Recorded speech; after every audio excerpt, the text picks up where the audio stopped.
MM Santmat channel को subscribe करें, साथ ही घंटी को दबाकर ऑल नोटिफिकेशन सेलेक्ट करें।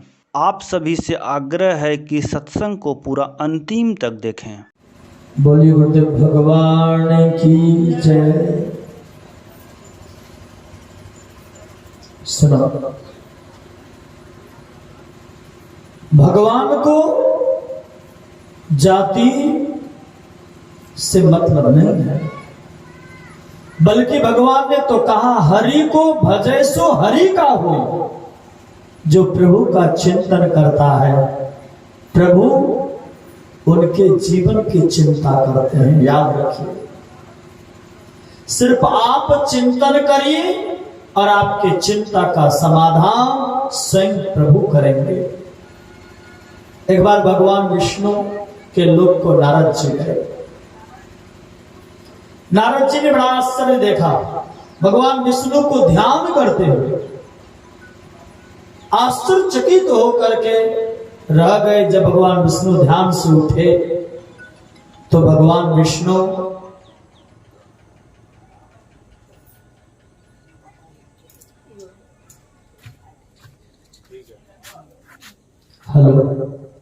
भगवान विष्णु को साष्टांग प्रणाम किया और प्रणाम करके पूछा कि प्रभु, संसार के लोग आपका ध्यान करते हैं, परंतु आप किनका ध्यान करते हैं? तो भगवान विष्णु ने मुस्कुराते हुए कहा, जो मोहि भजे भजो मैं ताही। जो मेरे चिंतन में लगा रहता है, ऐसे भक्तों के चिंता के समाधान के लिए मैं उनके चिंतन में लगा रहता हूं। श्री सद्गुरु महाराज। सिर्फ आप चिंतन करिए, प्रभु का स्मरण करिए, आपकी चिंता का समाधान तो स्वयं प्रभु करेंगे। जैसे छोटे बच्चों को आप लोगों ने देखा होगा,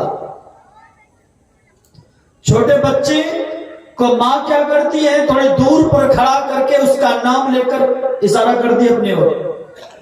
डेगा डेगी पांव रखने वाले बच्चे को उसका नाम लेकर पुकारती है। बच्चा धीरे धीरे मां की तरफ देखते हुए आगे बढ़ता है।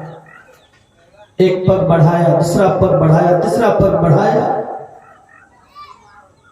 धीरे धीरे बच्चे पांव बढ़ाते जाते, एक पग बढ़ाया, दूसरा पग बढ़ाया, तीसरा पग बढ़ाने लगता है तो धीरे धीरे बच्चा लड़खड़ाने लगता है, अब गिर जाएगा। मां क्या करती है, उस बच्चे को गिरने देती है ना। इस सोने वाले से पूछो, से पूछो का श्री सद्गुरु महाराज की। बच्चे ने यदि दो पग पांव बढ़ाया है, तीसरा पग बढ़ा रहा है, लड़खड़ा रहा है, मां देखते रहती है। जैसे बच्चा का ध्यान मां की तरफ है, उसी तरह मां का ध्यान किसके ऊपर, बच्चे के ऊपर। थोड़ा लड़खड़ाया, अब लगा गिर जाएगा तो मां दौड़ करके जाती है और झट से लड़खड़ाते हुए बच्चे को बाहों में समेट कर सीने से लगा लेती है। जैसे बच्चा का हृदय सच्चा होता, मन पवित्र होता, मन में कोई दोष नहीं होता है और सच्चे हृदय से मां की तरफ बच्चा बढ़ता है तो मां उसे गिरने नहीं देती है। ठीक उसी तरह हम भक्तों का हृदय सच्चा हो, मन पवित्र हो, मन में कोई छल प्रपंच नहीं हो और भगवान की भक्ति करके भगवान की तरफ बढ़ने लगेंगे तो संसार रूपी खाई में भगवान कभी भी गिरने नहीं देंगे, बल्कि भगवान भी आगे बढ़ करके आपको उद्धार का मार्ग प्रशस्त कर देंगे। इसलिए संतों ने साफ शब्दों में कहा कि भगवान के दृष्टि में जाति पाति कुल धर्म ये तमाम चीजें नहीं है, बल्कि पलटू साहब ने तो कहा साहब के दरबार में केवल भक्ति प्यार, केवल भक्ति प्यार, साहिब भक्ति में राजी, तदा सकल पकवान लिया दासी सुत भाजी। जब तक नेम अचार करे बहु तेरा कोई, खाए सबरिक बेर मुए सब ऋषि मुनि रोए। क्या युधिष्ठिर यज्ञ बटोरा सकल समाजा, मर्दा सबका मान सपच बिनु घंट न बाजा। पलटू ऊंची जात की कौन करे अहंकार, साहब के दरबार में केवल भक्ति प्यार। साफ शब्दों में भगवान ने भी, पलटू साहब ने भी ये जाति पाति की बात को खारिज कर दिया एक सिरे से। और यदि जाति पाति की बात होती, धन वैभव की बात होती, तो भगवान श्री कृष्ण ने किनके यहां जाकर के भोजन किया? विदुर के घर। आप लोग जानते होंगे जब महाभारत के युद्ध के बाद से पहले, बाद नहीं पहले, भगवान श्री कृष्ण पांचों पांडवों की ओर से हस्तिनापुर गए थे संधि प्रस्ताव लेकर के। लेकिन संधि प्रस्ताव को कौरवों ने ठुकरा दिया। यहां तक कि भगवान श्री कृष्ण को भला बुरा भी कहा, बांधने को भी तैयार हो गए। लेकिन सभा में बैठे हुए जो गुरुजन थे, उनके चलते उनके साथ इस तरह का दुस्साहस नहीं किया। भगवान श्री कृष्ण चलने लगे। दुष्ट दुर्योधन ने कहा कि भोजन कर लीजिए तब जाइएगा। भगवान श्री कृष्ण ने कहा भोजन तो मैं करूंगा हस्तिनापुर में ही, लेकिन तुम्हारे घर नहीं, विदुर के घर भोजन करूंगा। कहा वो विदुर जो रात खाता दिन नहीं, दिन खाता रात नहीं, उनके घर भोजन करेंगे, वे क्या खिलाएंगे? मेरे यहां तो 56 प्रकार का व्यंजन बना हुआ है, वो भोजन कर लीजिए। भगवान श्री कृष्ण ने कहा नहीं, भोजन करूंगा तो विदुर जी के। विदुर जी की धर्मपत्नी श्रीमती सुलभा देवी बड़ी ही धर्मपरायणा, भगवान कृष्ण की अनन्य भक्ति थी। सदैव भगवान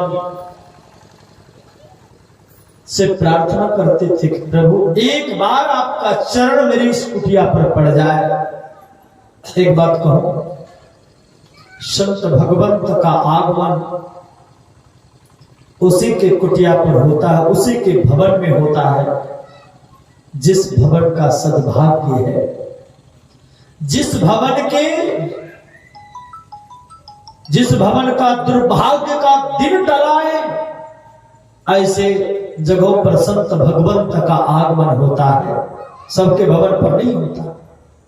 और न सबके मन में ऐसी भावनाएं जगती है कि मैं किसी साधु महात्माओं को बुलाऊं, भोजन करवाऊं, कुछ दान दक्षिणा दूं, ये सबके मन में भाव नहीं होता।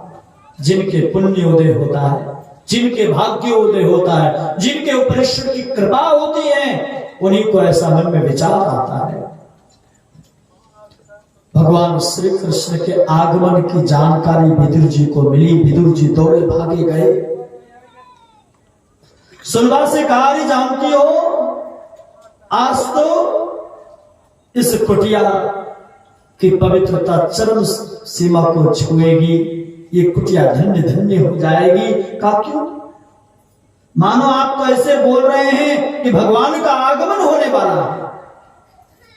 विदुर जी ने कहा मेरी मुंह की बात तो ने छीन ली, आज सचमुच में प्रभु का पदार्पण होने वाला है। प्रभु श्री कृष्ण पधारेंगे, जल्दी से स्नान कर लो, मैं भी बाजार चला जाता हूं, क्योंकि प्रभु भोजन आज मेरे ही कुटिया पर करेंगे।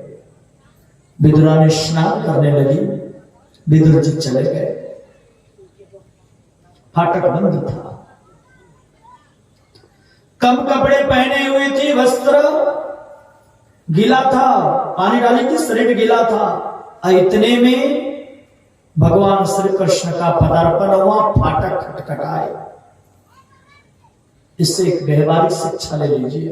क्या पता, किसी के घर कले चले जाइए, किसी के घर फाटक खुला हुआ भी रहे तब भी फाटक को खटखटाइए, आवाज लगाइए, किसी का नाम लेकर के पुकारिए और तभी अंदर प्रवेश करिए। जब अनुमति मिल जाए तभी प्रवेश करना चाहिए। घर है, माताएं बहनें किस अवस्था में हैं, नहीं है, इसलिए सभी लोगों को चाहिए कि अंदर प्रवेश करने से फाटक खुला हुआ भी रहे तब भी फाटक खटखटा करके अंदर जाना चाहिए। ये व्यवहारिक ज्ञान सिखलाता है। भगवान श्री कृष्ण ने फाटक को खटखटाया, भीतर से आवाज आई, कौन? जैसे कहा कि कौन, तो भगवान श्री कृष्ण ने कहा कि मैं कृष्ण। इतना जो कहना था, सुलभा की सुधी बुद्धि खो गई। फाटक खोलती है, प्रभु के श्री चरणों में साष्टांग बिछ जाती है। भगवान श्री कृष्ण ने कहा कि चाची बहुत जोरों की भूख लगी है।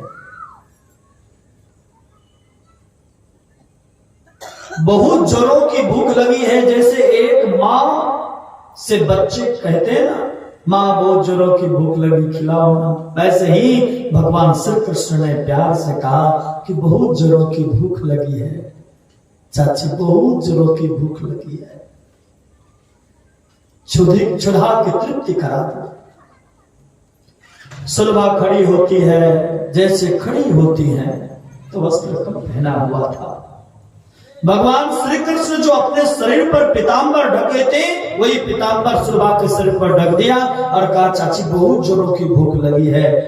प्रेमा अश्रु विदुरानी के आंखों से अविरल बह रही है और कहा क्या खिलाओ प्रभु, मेरे घर तो कुछ भी नहीं है। ये बातचीत कहां हो रही है? बिल्कुल गेट पर, द्वार पर। तब भगवान श्री कृष्ण ने कहा कि यही बात करोगी या अंदर भी बुलाओगी? तो विदुरानी ने कहा प्रभु ये तो आपका ही भवन है, मेरा क्या है, मेरा मुझ में कुछ नहीं, जो कुछ है प्रभु तोर, तेरा तुझको सौंप दे, क्या लागत है मोर। जैसे ही भगवान श्री कृष्ण अंदर प्रवेश किए, विदुर जी की दृष्टि, विदुर जी तो नहीं थे, विदुरानी थी, भगवान श्री कृष्ण की दृष्टि पड़ी। घर के कोने में देखा केला का घोर रखा हुआ है। कहा चाची तुम तो कहती कुछ नहीं है, केला तो है ना, खिलाओ ना, भूख लगी है। विदुरानी ने कहा प्रभु मुझे तो ख्याल ही नहीं रहा, विराजने के लिए कह दिया, लेकिन विराजने के लिए कोई स्थान होना चाहिए ना, कुछ भी नहीं दिया।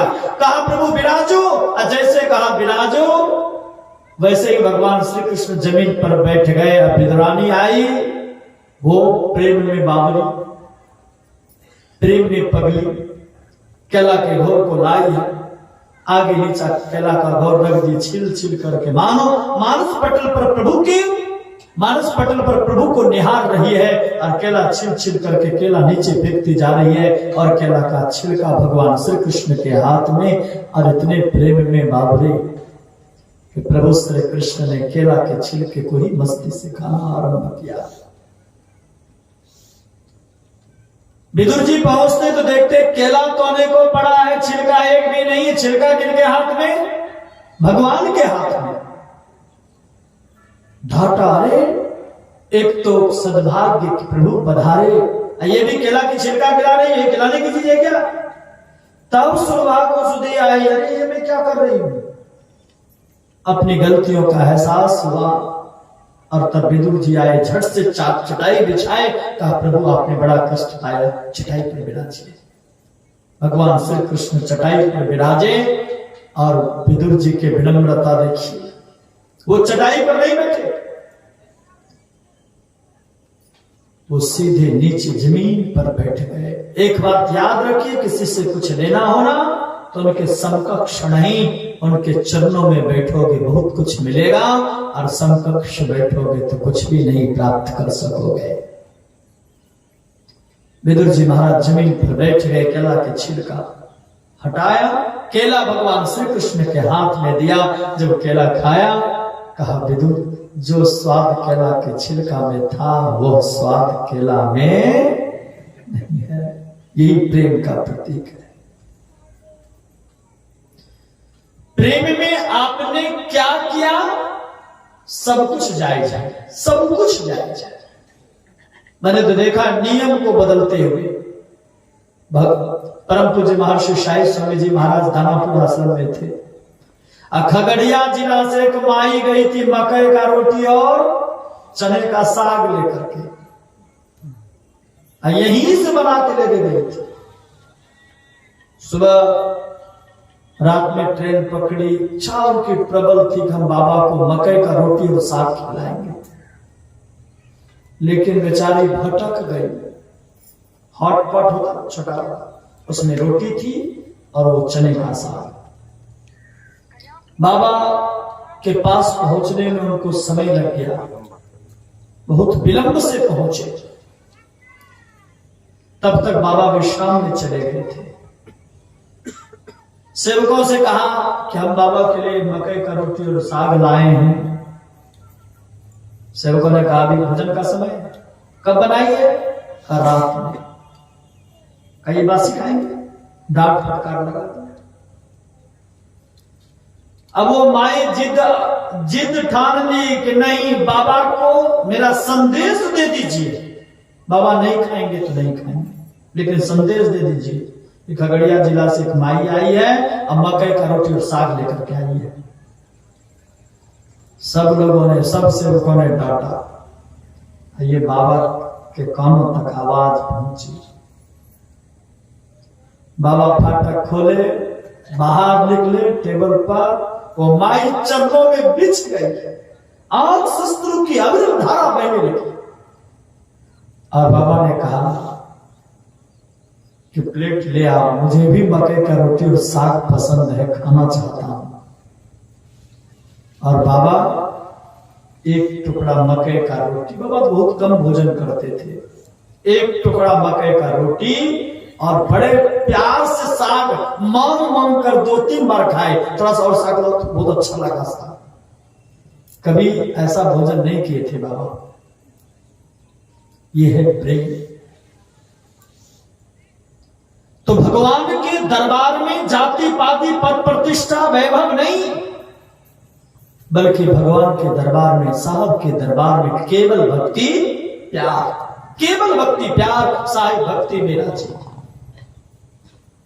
इसीलिए यहां पर भगवान ने साफ शब्दों में कहा, जाति पाति कुल धर्म की बड़ाई से कोई मतलब नहीं है। भक्ति हीन नर सोहई कैसा, बिनु जल बारिद देखिए जैसा। हे सबरी, भक्ति से हीन मनुष्य कैसा है जानती हो? जैसे मेघ लगा दे और बारिश नहीं हो तो उस मेघ को हम लोग क्या कहते हैं? शोभाहीन कहते हैं, बेकार मेघ है, देखने वाला मेघ है, पढ़ने वाला मेघ नहीं है। ठीक उसी तरह मानव जीवन को प्राप्त करे। सृष्टि का शिरमौर जीवन ये मानव का जीवन है, और इस मानव जीवन को प्राप्त कर यदि प्रभु की भक्ति ना करे, भगवान के आज्ञा का पालन नहीं करे, तो भगवान की दृष्टि में सबसे गए गुजरे हैं, सबसे निकृष्ट प्राणी है। और इस तरह भगवान श्री राम ने सबरी को समझाते हुए कहा कि सबरी, मैं नवधा भक्ति का उपदेश करता हूं। भक्ति किसको कहते हैं? भाव से तरने की युक्ति का नाम भक्ति है, अर्थात जिस कला के द्वारा संसार सागर से छूट जाए उस कला का नाम भक्ति है। और ये बाहरी आडंबरी भक्ति की बात भगवान ने नहीं की। ये नहीं एक मुट्ठा अगरबत्ती जला दो, 2 किलो लड्डू चढ़ा दो, ये भक्ति हो गई सुने। आजकल भी भक्ति लोग करते कैसा बताए? स्वार्थपूर्ण भक्ति। और भक्ति नहीं है वो सौदा है। आज देख रहा ना, बेटी की शादी नहीं लग रही, गुरु महाराज से प्रार्थना करते, हे गुरु महाराज यदि बेटी की शादी लगेगी तो 5 किलो लड्डू चढ़ाकर प्रसाद चढ़ाकर सत्संग करवाऊंगा, ऐसा लोग कहते ना। अब बेटी की शादी नहीं लगी तो न गुरु महाराज 5 किलो लड्डू का प्रसाद खाएंगे, न भक्तों को सत्संग सुनने का अवसर प्राप्त होगा, है ना? ये ईमानदारी से बोलो, ये सौदा है कि प्रेम है? क्या है? आज सौदा करते हैं। कबीर साहब ने कहा, ऐसी दीवानी दुनिया भक्ति भाव नहीं बूझे जी, कोई आवे बेटा मांगे यही गुस्साए दीजे जी। कहते कहते कबीर साहब ने क्या कहा पता है? साचे का कोई ग्राहक नहीं, झूठे जगत पति जय जी, सच्चा का कोई ग्राहक नहीं है। विचार करिए, आजकल जो भक्ति है वो देखी भक्ति है, प्रेम से युक्त भक्ति नहीं है, बल्कि सौदा से भरी हुई भक्ति है। सौदा से भरी हुई भक्ति से जीवों का कल्याण कभी भी होने वाला नहीं है। भक्ति का तात्पर्य है कि संसार के दुखों से छूट जाना। क्यों कहा भक्ति करनी चाहिए? तो हमारे गुरुदेव के शब्दों में मैं कह सकता हूं, आवागमन सम दुख दूजा, है नहीं जग में कोई, इसके निवारण के लिए प्रभु भक्ति करनी चाहिए। आवागमन के समान संसार में कोई दुख नहीं है। सब दुखों से छूटने का जो स्थान है वह है भक्ति। आवागमन के चक्र से मुक्त होने का नाम ही भक्ति है, और इसी भक्ति को करने की आवश्यकता है। और इस भक्ति के 9 सोपान बताए भगवान ने। कबीर साहब ने कहा, भक्ति निशेनी मुक्ति की, संत चढ़े सब धाय, जिन जिन मन आलस किया तो जन्म जन्म पछताए। भक्ति क्या है? निशेनी है, सीढ़ी है। जैसे कोई छत पर चढ़ना चाहता है तो छत पर चढ़ने के लिए सीढ़ी की आवश्यकता होती है ना। और सीढ़ी में 2 ही डंडे हो, एक नीचे एक ऊपर, तो क्या आसानी से चढ़ जाएंगे? बिल्कुल भी नहीं। कई पहलू, कई डंडे होने चाहिए। उसी तरह मुक्ति रूपी छत पर चढ़ने के लिए भक्ति रूपी सीढ़ी की आवश्यकता है। और भक्ति रूपी सीढ़ी के 9 सोपान भगवान बताए। भागवत महापुराण में भी नवधा भक्ति है। श्रवणम कीर्तनम विष्णु स्मरणम, श्रवणम कीर्तनम विष्णु स्मरणम, पाद सेवनम दास्यम साख्यम आत्मनिवेदनम। ये 9 प्रकार की भक्ति भागवत महापुराण में है। और श्री राम ने भी माता सबरी को नवधा भक्ति का उपदेश किया, जिसमें से 9 प्रकार की भक्तियों की चर्चा की गई है। भक्ति के शुभारंभ में प्रभु श्री राम ने कहा कि भक्ति का उपदेश कर रहा हूं, लेकिन इसे सुनकर के जीवन में धारण करो। सावधान, क्या कहा? सावधान, क्योंकि सावधानी हटी दुर्घटना घटी, है ना। सावधानी हटी दुर्घटना घटी। मुझे बड़ी हंसी आ रही है। एक बार वेदांत जी महाराज के आश्रम में रमन बाबा को आप लोग जानते होंगे, व्यवस्थापक है, वो हीटर ठीक कर रहे थे तो लाइन काट दिया था। और संजोग एक नागो बाबा नाम था, अब तो गोड्डा जिला में शायद रहते हैं। वो मुंह धोते हुए आए और उसको पता नहीं क्या दिमाग में आया, वो लाइट जो चेंजर था ना, एक बार नीचे से करके फिर ऊपर कर दिया। यहाँ जो तार जोड़ रहे थे हाथ से झटका मारा खास कर, इनको आश्चर्य हुआ। वहां कोई नहीं था, सिर्फ नागो बाबा मुंह धो रहे थे। उनके पास जब गए, इधर उधर देखा लाइन कटा हुआ, करंट आया कैसे, उसको कुछ समझ में नहीं आ रहे थे। तो नागो बाबा से जाकर के पूछा, बाबा ये चेंजर इधर से नीचे से ऊपर किए थे क्या? बोले कहा, करके झटका मारा, कहीं उतने देर में चला गया वहां करंट। थोड़ी सी सावधानी हटी दुर्घटना घटी, है ना। यदि वही फ्यूज खोल लिया होता तो कितना चेंजर कर लेता ऊपर नीचे, कोई फर्क पड़ता नहीं पड़ता। विचार करिए, संसार के भौतिक चीजों से सावधानी हटती है तो दुर्घटना घट सकती है। और सबसे बड़े उपाय करने के लिए चले हैं जिससे जीवन का परम कल्याण होगा, उसके लिए कितनी सावधानी की आवश्यकता है। विचार करिए, सोचिएगा कि टपकी पर झुक्की लेकर के और सत्संग सुनेंगे, सुमार्ग मिल जाएगा, भक्ति के पद पर चले जाएंगे तो चल सकेंगे क्या? हरगिज नहीं। जगा दो भगवान को। जागो जागो माता जी,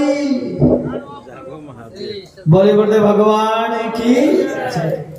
इसलिए भगवान ने क्या कहा? सावधान। और उसके बाद क्या? सावधान सुनो धर्म मन माही। ऐसा नहीं कि सुन करके चले गए, हाँ बाबा ने तो बड़ी अच्छी अच्छी बातें कही, यहां से गए रोड पर गए, सास बहू की कहानी शुरू हो गई, तो ऐसा सुनने से लाभ नहीं होगा। इसलिए भगवान ने कहा सावधानी पूर्वक सुनो और मन में धारण करो। क्या सुनाया भगवान ने? नवधा भक्ति का उपदेश, जिसमें से 9 भक्तियों की चर्चा की, और उसमें से पहली भक्ति है क्या? प्रथम भगति संतन कर संगा। पहली भक्ति में भगवान ने कहा प्रथम भक्ति है संतों का संग। एक प्रश्न का उदय होता है कि संत का संग क्यों करें? एक बात बता दो, दुनिया में जितने भी उपकारी हैं, सब उपकारियों में सबसे बड़े उपकारी कौन है बता? वो है संत। और सबसे बड़े कौन है? संत है। पलटू साहब ने कहा सबसे बड़े हैं संत, दूसरा नाम है तीजे 10 अवतार तिन्हें प्रणाम है, ब्रह्मा विष्णु महेश सकल संसार है। अरे हारे पलटू, सबके ऊपर संत मुकुट सिरदार है, सबसे बड़े संत हैं। इसलिए संत बड़े हैं क्योंकि संत भगवंत को जाने हुए होते हैं। अब भगवान को कौन जानेगा? कौन जानेगा? जो तीनों गुणों से परे हैं, जिनमें तीनों गुण नहीं, तीनों गुणों से जो अलग हो चुके हैं, वो संत होते हैं। क्योंकि परमात्मा को कौन जान सकता है? जो तीनों गुणों से अलग है। मैंने कहा था निर्गुण सगुण के पार में। जिनमें तीनों गुण नहीं है, जिनमें तीनों गुण हैं और उनसे भी परे परमात्मा है, तो जो उनसे परे परमात्मा है, तो तीनों गुणों से जब तक अलग नहीं होगा तब तक परमात्मा के स्वरूप का बोध होगा? हरगिज नहीं होगा। इसीलिए संत भगवंत से भी बढ़कर के होते हैं। और ये संत स्वार्थ के लिए नहीं, बल्कि समाज के कल्याण के लिए, जीवों के उद्धार के लिए आते हैं, पापियों के त्राण के लिए आते हैं। यदा यदा धर्मस्य ग्लानिर्भवति भारत अभ्युत्थानमा धर्मस्य तदात्मानं सृजाम्यहम्। जब जब हो ही धर्म की हानि, बाढ़ी असुर अधम अभिमानी, तब तब प्रभु धरि विविध शरीरा। विचार करिए भगवान का अवतार कब होता है? जब जब पापियों में वृद्धि हुई, आतताइयों में वृद्धि हुई, दुष्टों में वृद्धि हुई, तब तब भगवान ने अवतार लेकर के पापियों का नाश किया। लेकिन संत का अवतार पापियों के नाश के लिए नहीं, बल्कि उनके पाप का नाश करके उद्धार करने के लिए होता है। यही संत और भगवंत में अंतर है।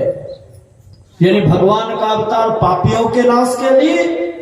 देखिए राम भगवान आए तो रावण कुंभकर्ण का वध हुआ, भगवान कृष्ण आए कंस शिशुपाल का वध हुआ, भगवान बराह आए हिरण्याक्ष का वध हुआ, भगवान नरसिंह आए हिरण्यकशिपु का वध हुआ। ये लोग पापी लोग थे। अब भगवान ने अवतार लेकर के पापियों का नाश किया। लेकिन भगवान जब आए, संत जब आए, संत का जब पदार्पण हुआ, उस समय पापियों का नाश नहीं किया। उंगलीमाल पापी था, रत्नाकर पापी था, लेकिन उनका नाश नहीं किया। बोध दे कुबुद्धि हरते। संत का अवतरण ज्ञान देने के लिए होता है, उनके अंदर की कुबुद्धि का नाश करके, यानी पाप का नाश करके, उनको सुमार्ग दिखला करके उनका उद्धार करते हैं। ये संत का सहज स्वभाव है। तो विचार करिए, ऐसे संतों की संगति में बैठेंगे तो सुविचार आएगा कि नहीं आएगा?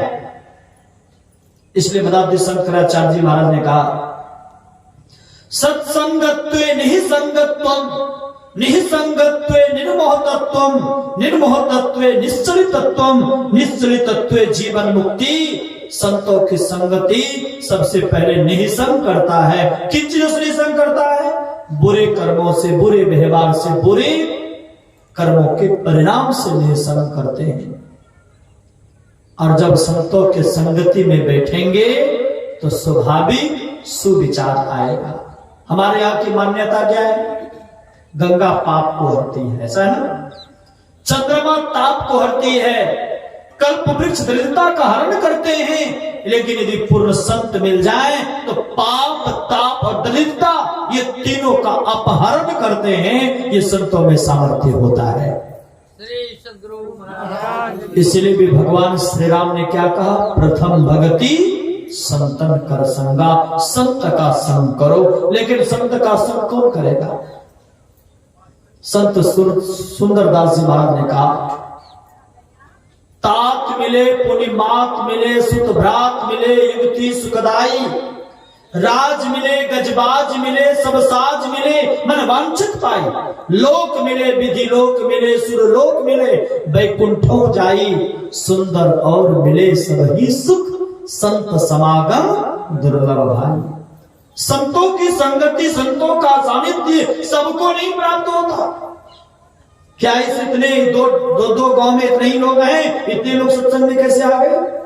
क्योंकि इतने लोगों के ऊपर ईश्वर की कृपा है, इसलिए इतने लोगों का मन सत्संग में लगा है। और जिनके ऊपर ईश्वर की कृपा का अभाव है, उनको धन का काम, संसार का काम पसंद होता होगा, भजन नहीं, सत्संग नहीं, संतों की संगति नहीं।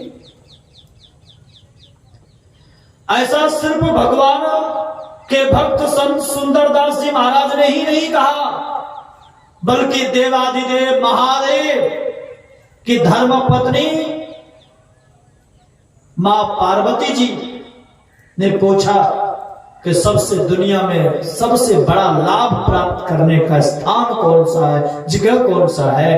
तो भगवान श्री शिव जी ने कहा, गिरजा संत समागम समन लाभ कछुआन। हे गिरजा, हे पार्वती, जो लाभ संतों के संगति में है, उस लाभ के बराबरी में कोई लाभ नहीं है, कोई लाभ नहीं। लगे हाथों पार्वती जी ने पूछा, पंखा चला दो जी। पार्वती जी ने पूछा कि दुनिया में सबसे बड़ा लाभ संतों के संगति से प्राप्त होता है, तब तो संतों का संग, सत्संग सबको करना चाहिए। तो भगवान शिव ने कहा कि हाँ देवी, अवश्य संतों की संगति में सबको बैठना चाहिए, क्योंकि संतों की संगति में बैठने से पाप का नाश होता है। संत दरस जिमी पातक टरही। यदि पूर्ण संत का दर्शन हो जाए तो जीवों के पाप का अंत हो जाता है। मैंने शुरू में कहा ना, बलि गुरुदेव भगवान की।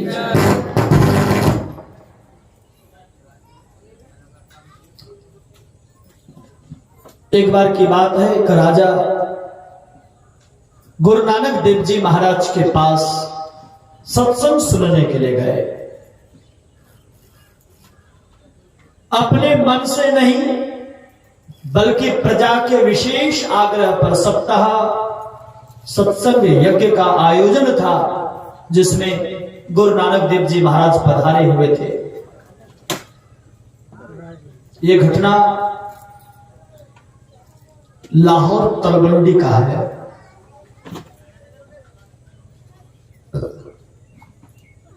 अभी वो पाकिस्तान में पड़ता है। श्री सद्गुरु महाराज की जय। तो गुरु नानक देव जी महाराज का सत्संग चल रहा था। वहां के जो राजा थे, उस समय राजा को सत्संग से कोई रुचि नहीं थी, प्रेम नहीं था, लेकिन प्रजागण जो भी सत्संग सुनकर के आते थे,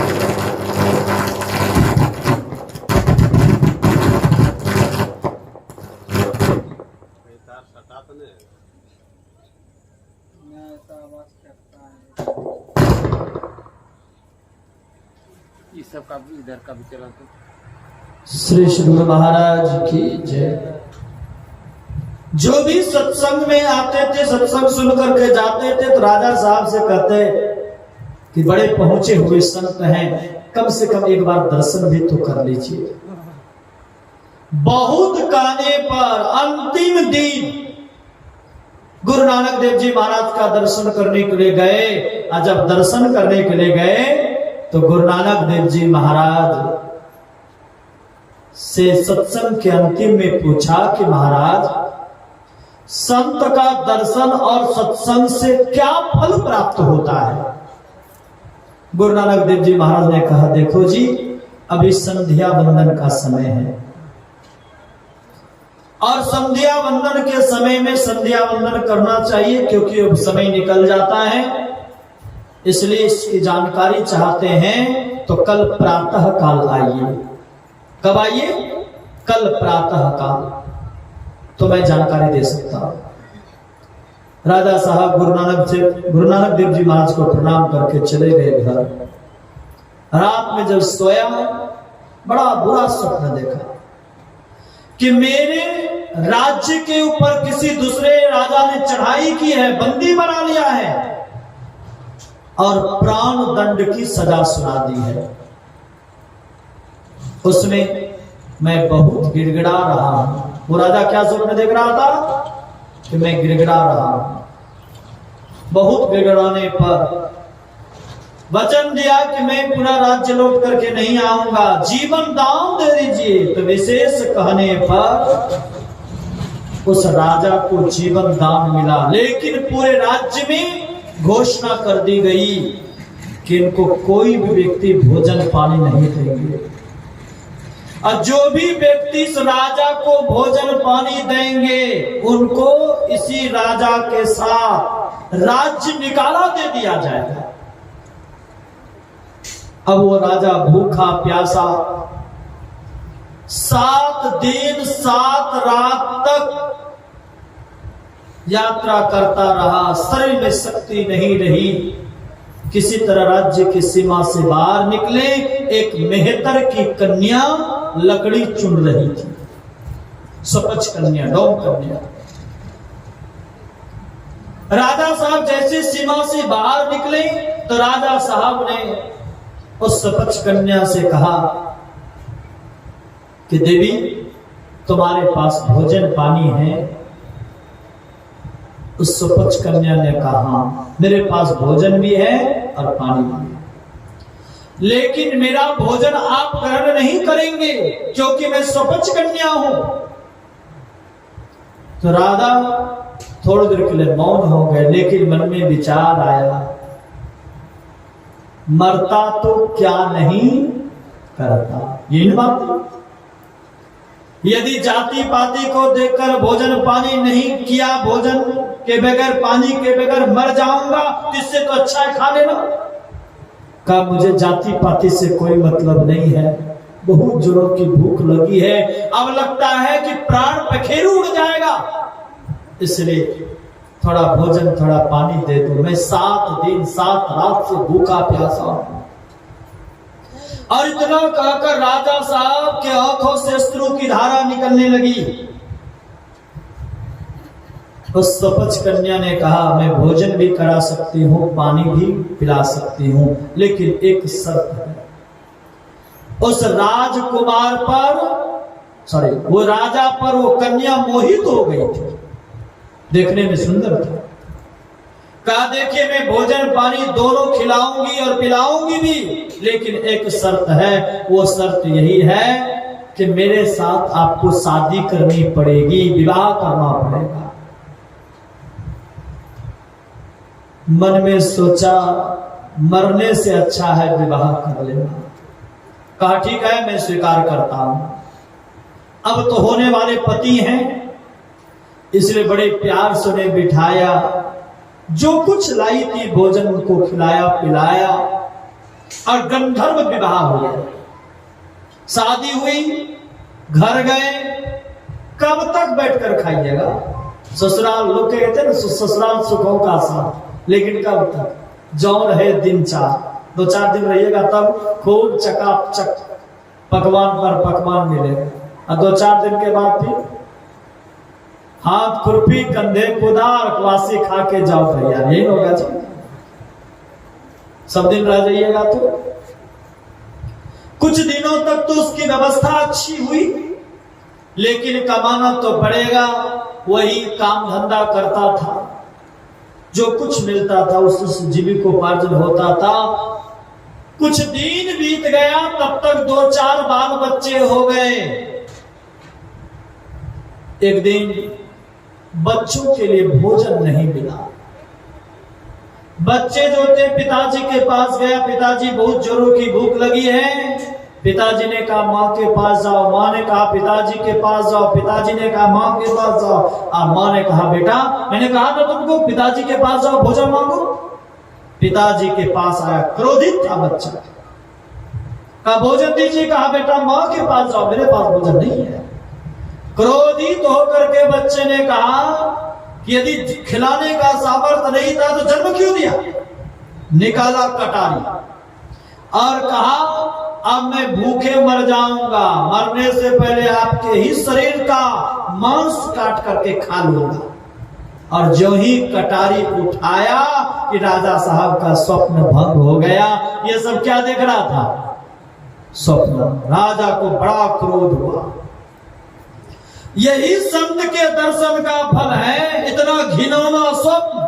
सुबह जल्दी जगह को लाचमन किया, स्नान किया, पूजा पाठ देने माए किया और चले गए क्रोधित होकर गुरु नानक देव जी महाराज के पास। प्रणाम ही नहीं किया।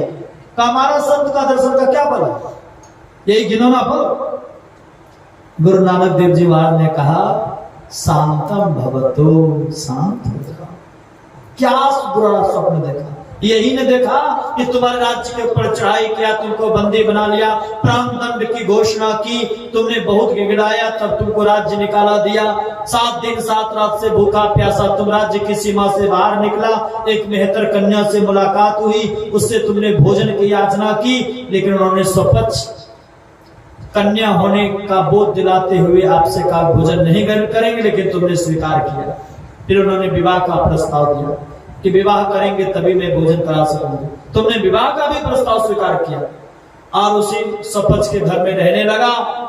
अन्न पानी की दिक्कत के चलते बच्चे तुमको काटने के लिए दौड़े, तुम्हारे उसी समय नींद खुल गई। यही देखा और क्या देखा तुमने? राजा साहब का क्रोध शांत हो गया। मन में हुआ कि मैंने तो ये बातें किसी से कही ही नहीं है,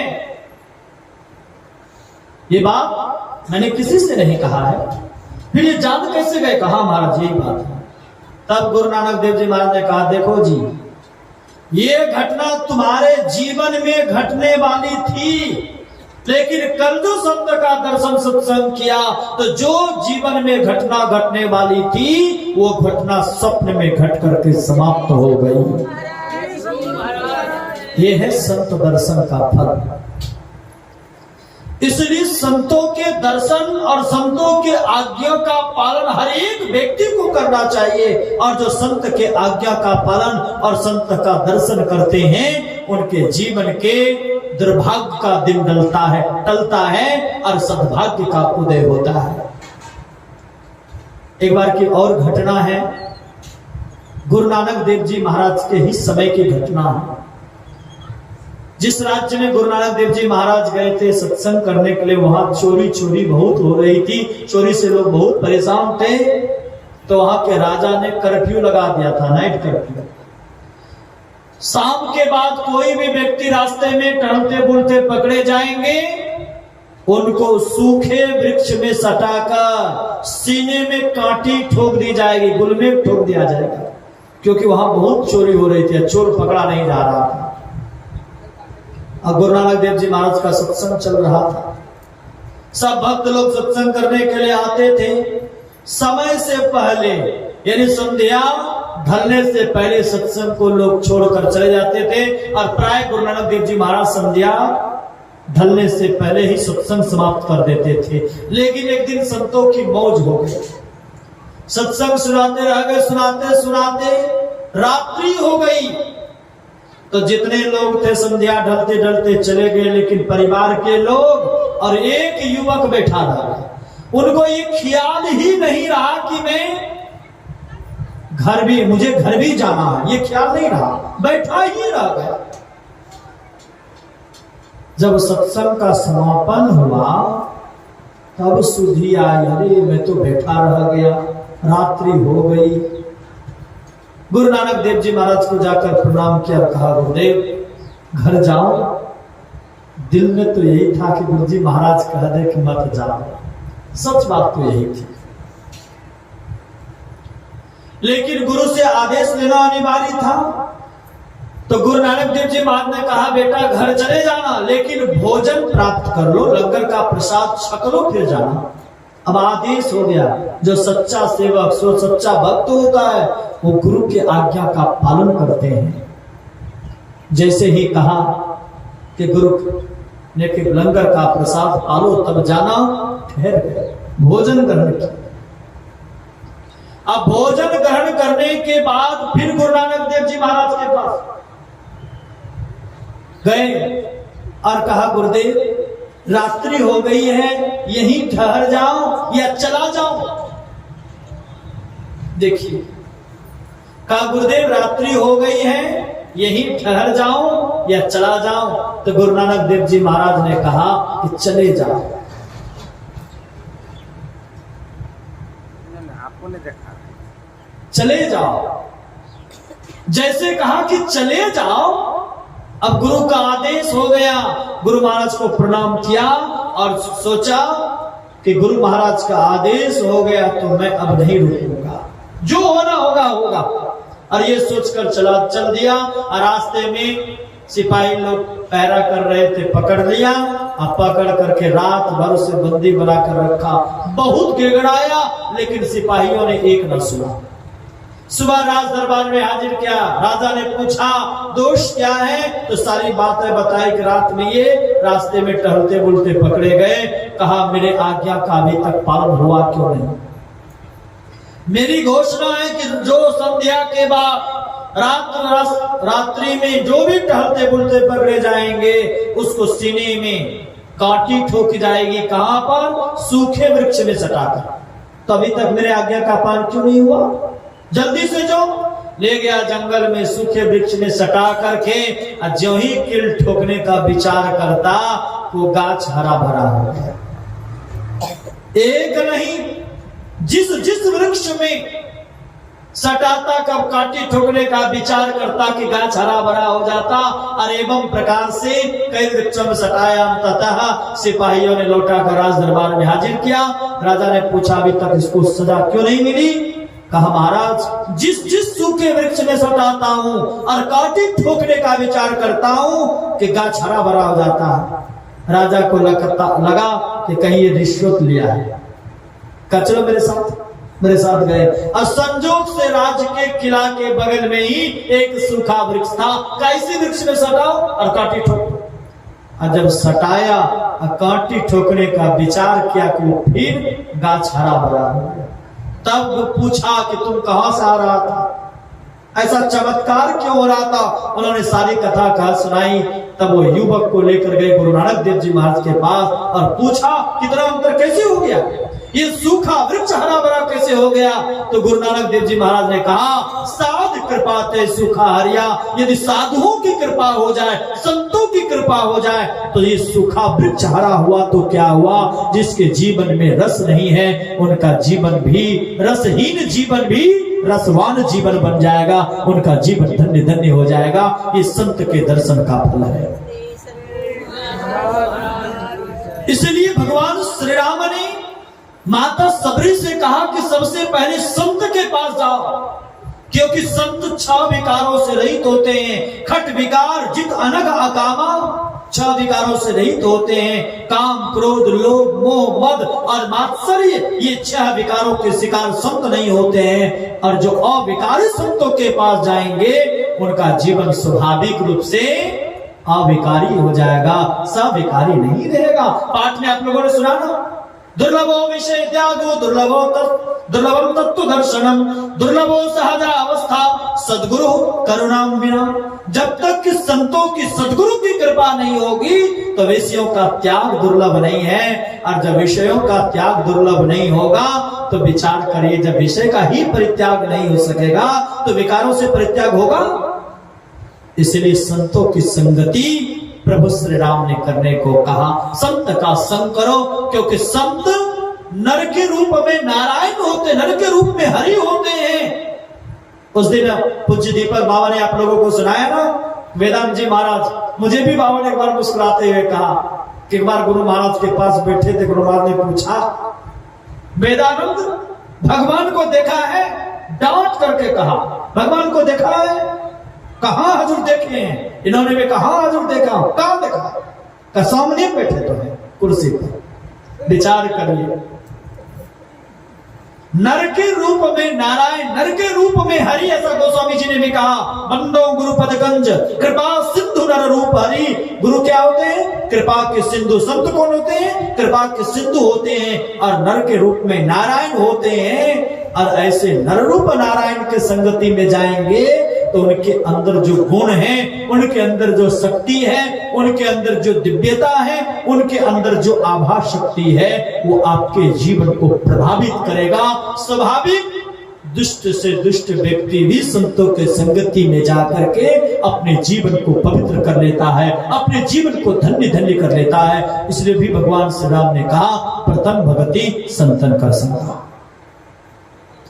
विचारने योग्य बात है कि भगवान श्री राम के सामने सबरी खड़ी थी और सबरी के सामने में भगवान श्री राम खड़े थे और सबरी से भगवान ने कहा कि संत का संग करो। तो इसमें जरूर कुछ न कुछ राज की बात होगी, रहस्य की बातें होगी। क्या है रहस्य? मेरे समझ में तो ये बातें आती हैं कि सबरी के सामने भगवान खड़े थे, भगवान का दर्शन सबरी कर रही थी। कर रही थी कि नहीं कर रही थी?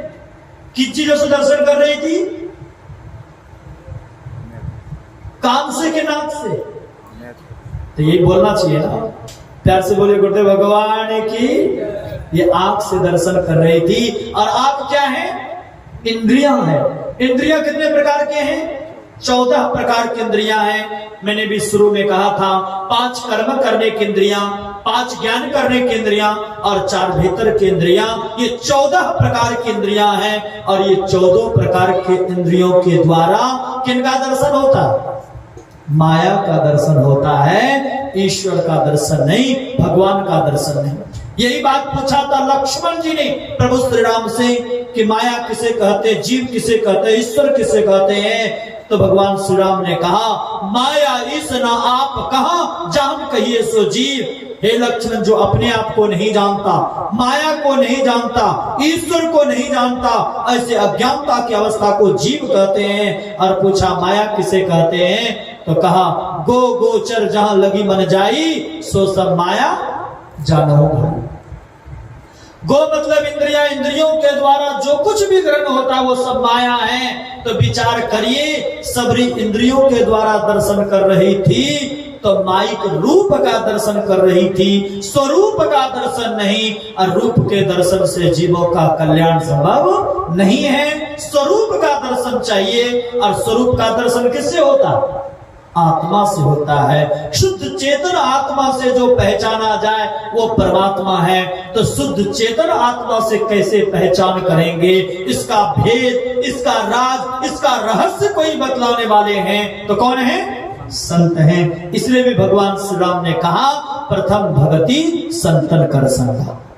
सबरी को इन चीजों की आवश्यकता नहीं थी क्योंकि सबरी तो भगवत स्वरूप में लीन हो चुकी थी, स्वरूप का बोध कर चुकी थी। सबरी को माध्यम बनाकर संसार के लोगों को भगवान शिक्षा देना चाह रहे थे। इसलिए भगवान श्री राम ने सबरी से कहा कि संत का संग करो, क्योंकि उनके माध्यम से संसार के लोग यह नहीं समझ बैठे कि सबरी ने भगवान का दर्शन इस चाम चश्म से की तो दर्शन हो गया। कबीर साहब ने क्या कहा? चाम चश्म सो नजरी ना आवे, खोजे रूह के नैना। चमड़े के आंख से भगवान का दर्शन नहीं होता है, उसके लिए रूह की ऐना मतलब आत्मा की ऐना चाहिए। चेतन आत्मा के द्वारा जो पहचाना जाए वो परमात्मा है। यही चेतन आत्मा से कैसे पहचानेंगे, इसी का बोध दिलाने वाले संत होते हैं। इसलिए भगवान श्री राम का ये संकेत है कि जब संत के पास जाओगे तब मेरा वास्तविक स्वरूप का बोध होगा। और जब वास्तविक स्वरूप का बोध होगा तभी तुम तमाम तरह के दुखों का अंत कर सकती हो। लेकिन इसके लिए भगवान श्री राम ने कहा कि दूसरी भक्ति करनी अत्यंत आवश्यक है। दूसरी भक्ति क्या है? दूसरी रति मामा कथा प्रश्न। जहां मेरी कथा होती हो, जहां सत्संग होता हो, वहां जाकर के रत होकर के सुनना। कैसे रत होकर के सुनेंगे? किन किन लोगों ने रत होकर के सुना? जो जीवन का कल्याण हुआ, इन विषयों को हम लोग अपराह्न काल के सत्संग में सुनेंगे। आज पुनः पाठ उसी नद्धा भक्ति का होगा। श्री सद्गुरु महाराज की जय।